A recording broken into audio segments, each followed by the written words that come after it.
Hello, Narnach here. Welcome back to Path of Exile. We have just defeated the Warden. We're now on our way to say hello to Piety. Is waiting at the end of this road just to taunt us and disappear again.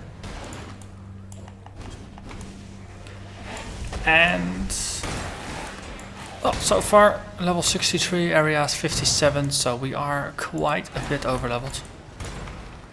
And that's not really gonna change anytime soon.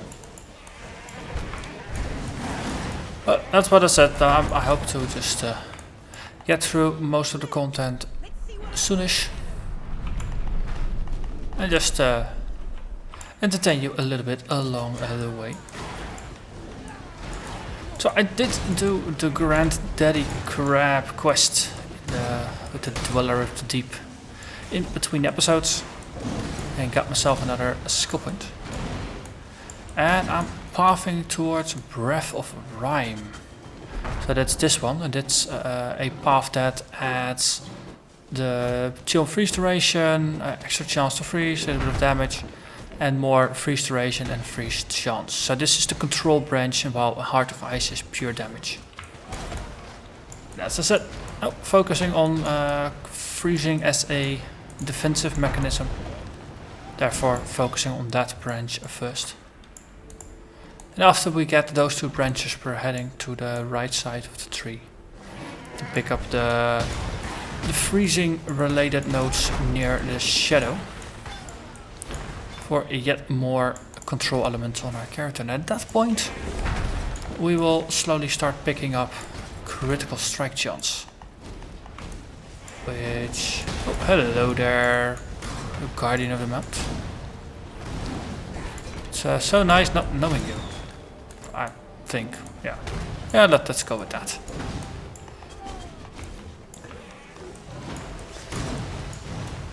So the good thing is that while playing through the game you gain, I believe, 7 skill points per difficulty level. So Granddaddy Crab was the first one on Merciless. There will be 6 more, with the final one being awarded for freeing this threat in Act 4. Let's see, nothing truly spectacular. Well, some explosive bombs.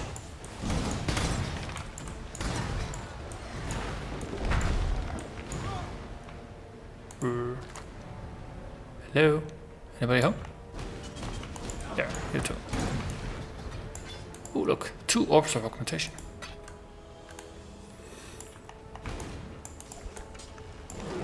So, we will gain a couple more levels. I mean, I'm 63, I'll be close to 70 by the time we hit Act 4. So it's gonna be 7 levels. It's gonna be 6 more skill points. Next one from Captain Fairgrave's quest in the next area. So there's about 13 more skill points. Let's have a quick look how we'll assign those. So 3 more in Breath of Rime, another 4 here, so that makes 7. That means we have 6 remaining afterwards. That's gonna be 1, 2, and another 4 for Fingers of Frost. So basically, until we start mapping, we're just gonna focus on Breath of Rime, Heart of Ice, and Fingers of Frost. After that, it's Crit O'Clock.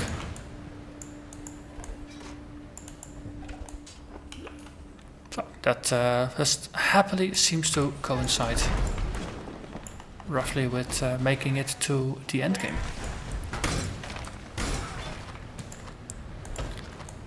I don't have to remember that the crits only enhance the control element of the build.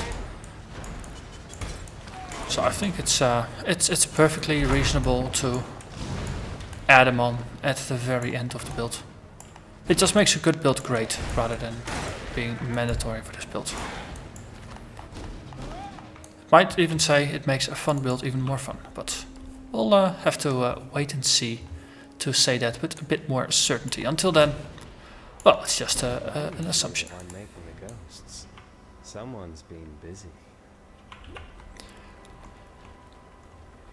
So let's see how cryptic the layout is this time around.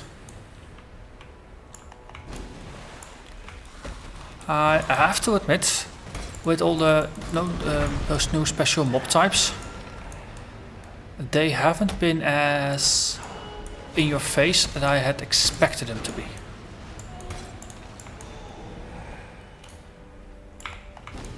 It's a really subtle addition, but well, apparently pretty rare spawns. Because no, I'm not like, oh wow, there's new monster types. I believe the thrown blades over here is a new thing, but it's not a lot. I think this is a feature that it has potential, and I think the devs started with it a bit too cautious, or maybe they just didn't have enough time to add it a bit more full blown. But we'll see. Hey there, Haku. So, given that I actually got degraded from hardcore to standard by doing a Haku mission, I feel kind of honor bound to do the Haku mission. Also, Fairgrace is here, which is good. Haunted Tomb. Find the Kurui spirit before the time runs out.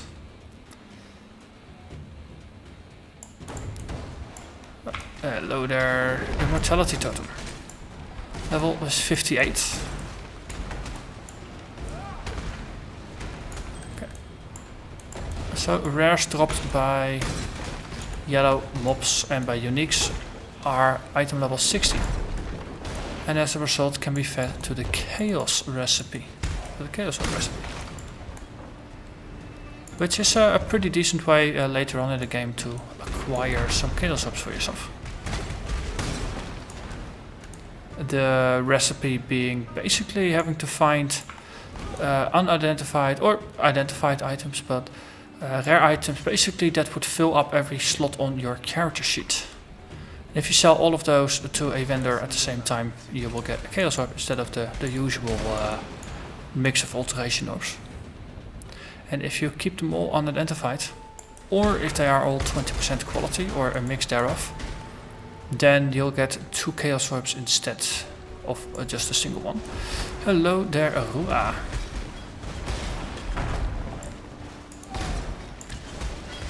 So, well, that felt pretty doable.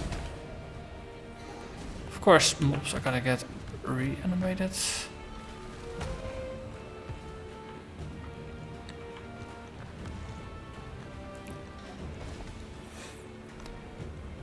But I think in between episodes I'm gonna make a small addition to my loot filter that will outline level 60 plus rare items to make them slightly easier to spot for the chaos recipe.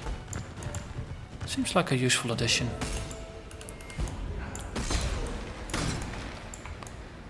Let's see, so Fairgrace is up there, there's no point in actually talking with him just yet. So, next up. Finding the old flame. Oh cool, so there's 2 yellows and a pack of blues all in the same screen here. No, never a dull moment in Merciless. There's way more stuff happening. Is this level 58 still? Yeah, it's a level 57 area, so that dropped from a blue then.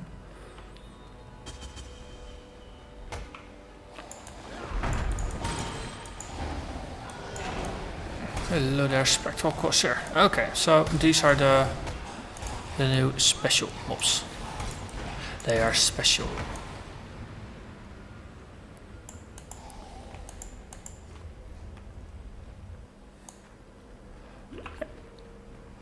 And apparently Dora is stalking these areas. Quite a lot of the masters for just some random happenstance. 58 area again.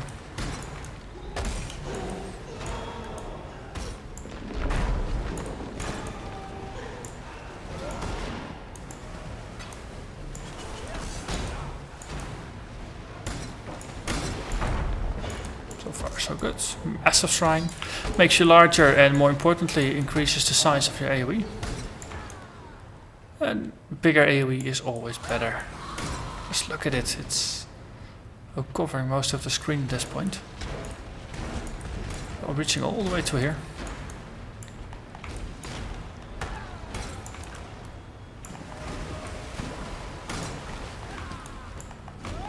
here, Exile. Hello there, Tora.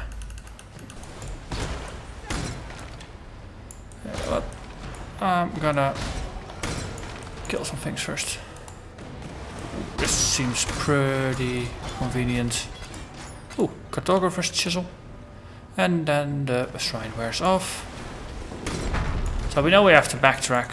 I figured I used the brutal shrine on the boss. Having wandered around here for long enough, I expected this to be more or less the end, but apparently it goes quite deep.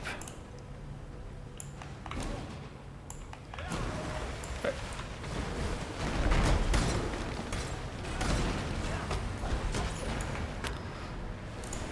Yeah, cool. Arcanist gloves require 60.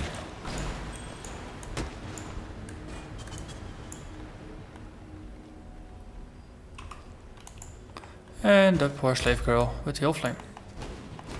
So let's backtrack a little bit, have a chat with Tora. Or at least do her quest. It would be nicer if Tora would stand next to the cave, but I can understand that given that she is a hunter, she would want you to hunt rather than her hunting for you. Dank then. That's where the dank memes go to sleep, right?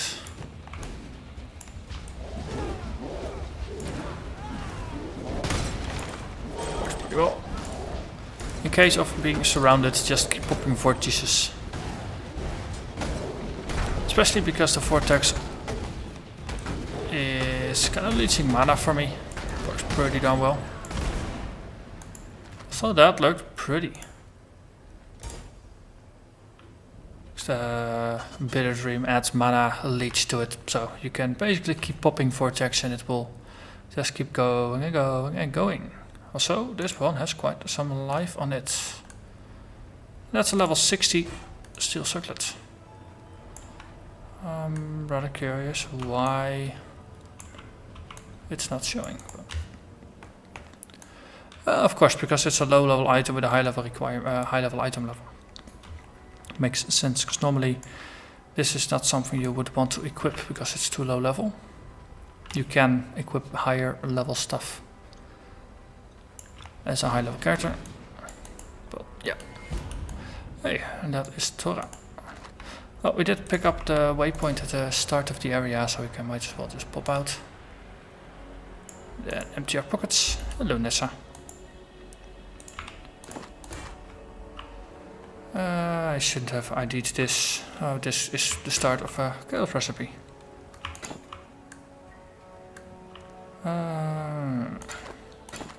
Let's just get rid of everything.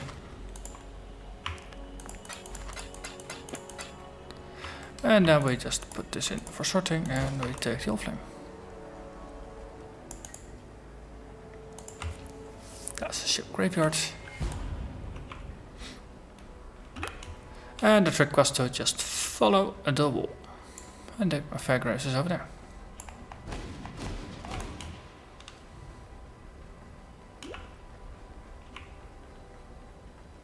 Let's see. 1, 2. And yeah, I want to get up there. 3. Hello there, flask recharges.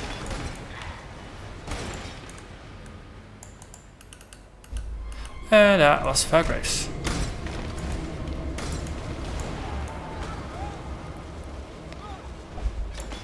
Oh, we got him before the Frostbolt even went off.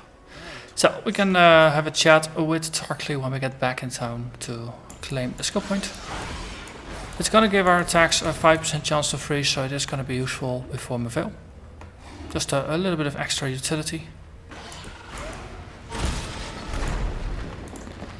Sunder. A fun skill to use if you're playing a melee.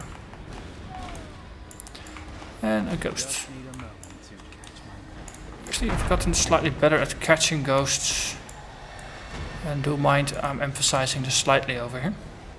So a completely open map like this, it's easy for ghosts to get away. But if they're more confined areas, chances are you might actually hit them often enough to just freeze them. Works wonders. Okay, so let's pick up our skill point from, well, not from Nissa. Might as well just pick up a random rare and sell that. And there is the book. So 5% chance to freeze, which stacks with all the other things. So our Frostbolt now has a 20% chance to freeze. And same goes for Vortex. So that's 1 in 5 hits will be a freeze.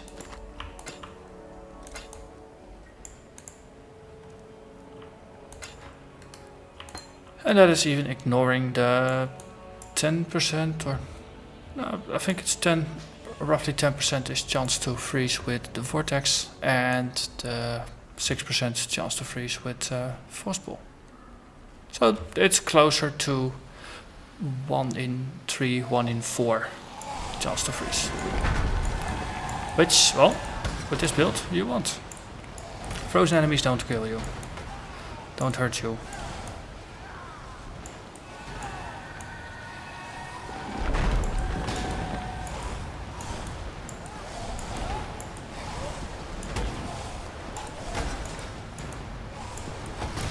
Look at them getting frozen rather often.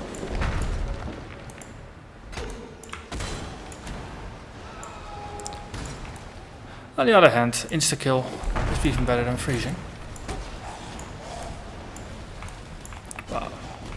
Banning that.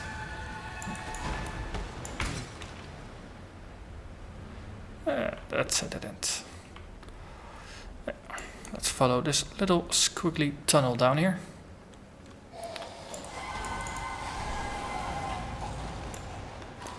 I have to remember to put the frost bomb out, since it does pierce a cold resist. And most of the mobs have more than 20% cold resist, it seems like. No, since they... well, these guys are just at 0. But those Merveil things, they remained resistant to cold.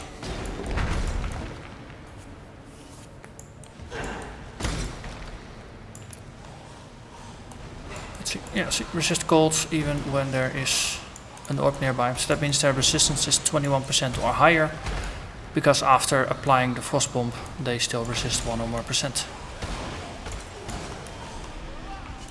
Let's see. We have our curse, we have a frost bomb. So curse plus a frost bomb still resisting cold. Oh, maybe because it's a unique there is some curse resistance, but still. That's why my attacks also have a 32% chance to, or 32% cold resistance piercing. It, especially against mobs that are cold resistant, you ignoring their resistance really massively amplifies your damage. Heave Shiver. +1 to level of socketed fire and cold gems. Extra invasion rating. Extra mana regen. And you lose some fire and cold resistance. Interesting. So they killed my golem, the buggers.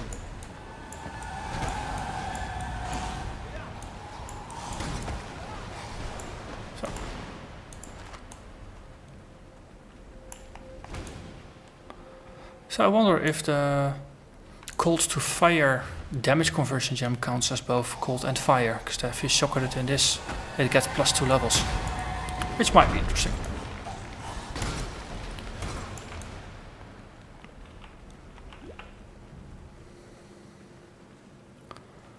Makes me wonder what kind of skill would you put in a helmet like this. What kind of chain would you have that has both a cold and a fire component that would be useful for it?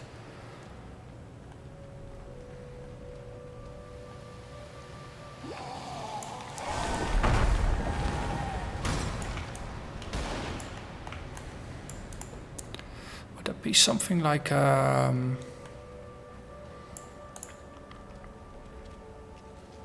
Glacial Hammer? with cold to fire and added cold.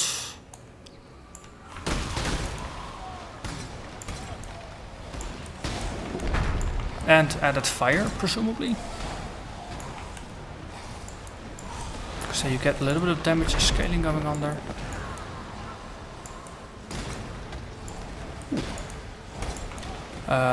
Elemental Strike has both the fire and cold attacks, I think, because it does both of those damage types. That one also gets a +2. That could be an interesting chain. So, level 51 area, 59 area, so level 60. 9 mobs. And that was an ambrosia.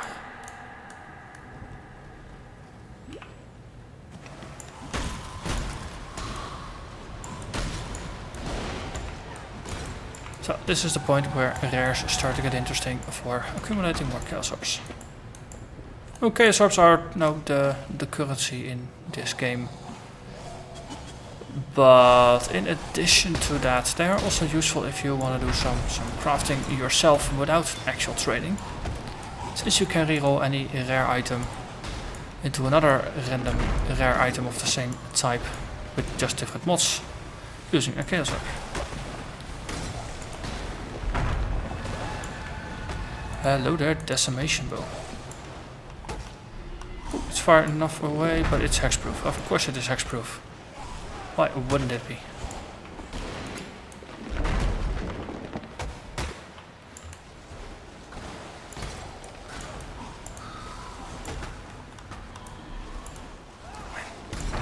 So the range on Enfeeble Blasphemy is getting pretty big. So currently 54% increased radius. Just from the skills themselves. Also, this is an elemental damage reflector, and you notice that the health is slowly ticking down. But it's not overly bad. Also believe we have to head to the top left here.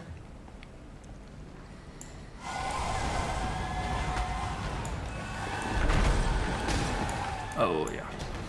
Frostbolt definitely helps.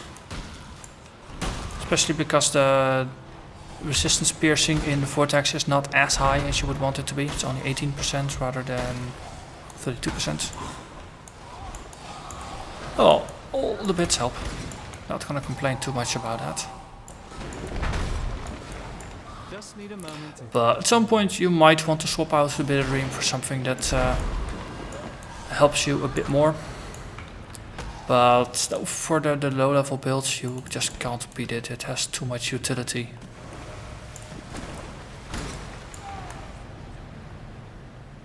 God bless you on this Hey, fine Elrion. day. Any moment now. Defend the relic, I think we can do that. At least we don't have to feed the relic with souls and then only have ranged guys spawn. Which was my warm-up data mission today, which was a bit frustrating. Like, you know, you can enter the radius. No, I don't really bite much.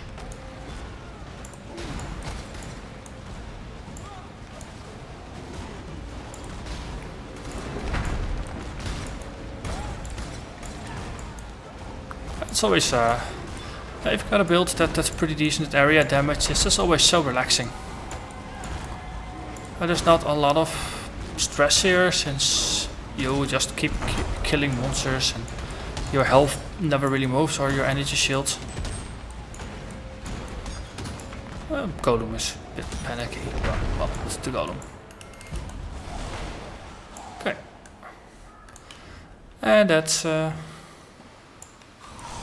that. And I nearly gained a level in just this episode so far. You have to be on the other side.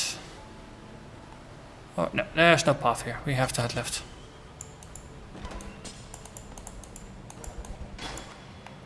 Okay.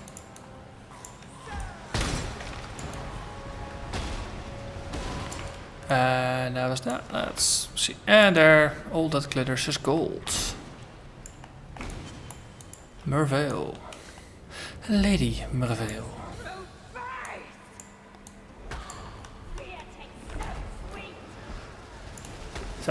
Let's see, Bomber, Cursor, keep shooting.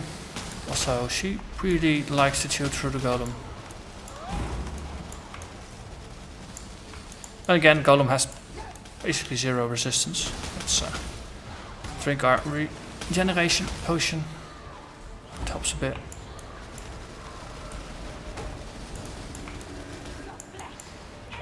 Let's see, what if I just port on top of you and just do some vortexing? That's pretty good for mana.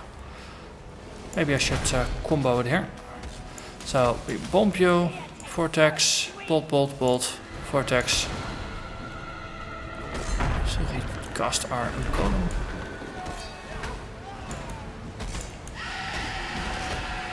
Now you do a lot of damage with your Frostbolt, but it is mana hungry. And Vortex does have the mana leech from the Bitterdream.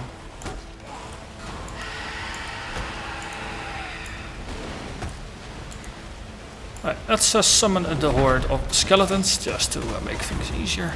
Hello there, Hero of the Flame. And Arrow of the Storm.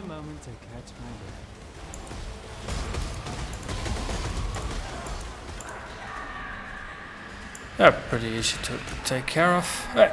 And then we got Merveil herself. Poor Merveil. My first dance with a lady of quality. Pity she let herself go like that. She is no more. And what was special about this one? Ah, it requires 60 or up, so this is a marker for myself that this is getting into endgame territory, even though it's just a blue and therefore not really all that interesting. We made it to the southern forest. So, gonna call it an episode here. It's made some pretty good progress. We've wrapped up Act 1 in 2 episodes. So I think Act 2 is gonna be probably 3 episodes. That's I think my average right now. So hope to see you again in the next episode as we advance through Act 2, add more skills to the tree, and slowly come into our damage dealing element. With that, thanks for watching, and I'll see you again next time. Bye bye.